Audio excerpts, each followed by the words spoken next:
Israel અમેરિકાના Iran સાથેના સંઘર્ષને કારણે હોર્મુઝ સ્ટ્રેટમાં દરિયા ટ્રાફિક ઠપ્પ થઈ ગયો છે. વિશ્વના ઓઇલ પુરવઠાનો નોંધપાત્ર ભાગ આ માર્ગ પરથી પસાર થાય છે. પરિણામે ઓઇલના ભાવ હવે પ્રતિ બેરલ $112 નજીક પહોંચી રહ્યા છે. યુનાઇટેડ સ્ટેટ્સમાં ગેસોલિનના ભાવ પ્રતિ ગેલન $5 સુધી પહોંચી ગયા છે. પરિવહન ખર્ચમાં વધારો થતા દરેક વસ્તુની કિંમત વધી રહી છે. સ્ટોર્સમાં માલસામાનમાં ભાવ સતત વધી રહ્યા છે.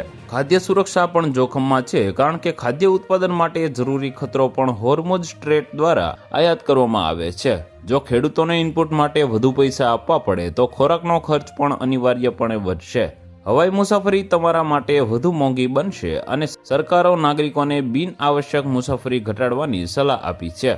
ફક્ત આવશ્યક હેતુઓ માટે જ બહાર નીકળવાની સૂચના આપી રહી છે. આ બધા સલાહ સૂચનો COVID-19 રોગચાળા જેવા લાગી રહ્યા છે.